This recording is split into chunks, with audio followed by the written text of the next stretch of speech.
Hello friends, welcome to my channel white eagle 140।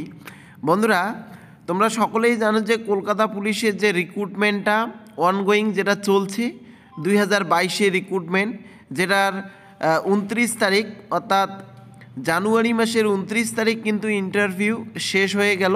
ঠিক আছে, এখন পরবর্তী স্টেপ সেটা হচ্ছে রেজাল্ট। অনেকেই বলছে যে কবে রেজাল্ট আসবে এবং কাট অফ মার্কসের বিষয়ে আলোচনা করছেন। অনেকে বলছেন যে কতজন ইন্টারভিউ দিয়েছিল। যেসব তথ্য আমাদের কাছে রয়েছে তা তোমাদের সাথে এই ভিডিওতে শেয়ার করব।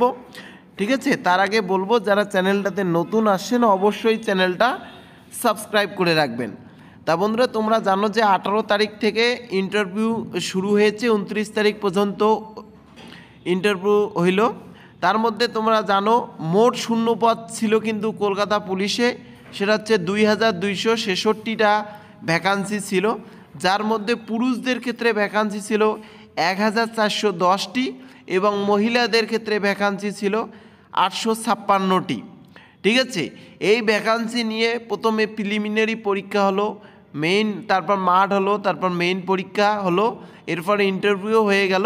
ঠিক আছে, ইন্টারভিউতে ডাক পেয়েছিল 4606 জনের মতো, 4606 জনের মধ্যে, যার মধ্য থেকে পুরুষ কিন্তু ছিল 2864টি আর মহিলা ছিল 1742 জন।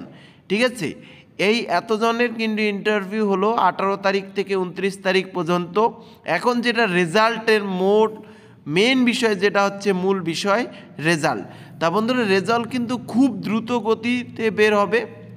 ঠিক আছে, রেজাল্ট কিন্তু বেরোচ্ছে ফেব্রুয়ারি মাসের সেকেন্ড উইকের মধ্যেই কিন্তু কলকাতা পুলিশের মেরিট লিস্ট বার হতে চলেছে। যারা ইন্টারভিউ দিয়েছেন তারা কিন্তু অবশ্যই সেকেন্ড উইকের মধ্যেই হয়তো আশা করা যায় রেজাল্ট বেরোবে, আমার কাছে যেটা খবর রয়েছে।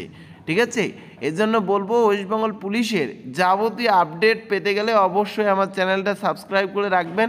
অবশ্যই পুলিশের যাবতীয় আপডেট সর্বপ্রথম পেয়ে যাবেন। তাহলে এইটুকুই ভিডিও অবশ্যই শেয়ার করবেন। ধন্যবাদ।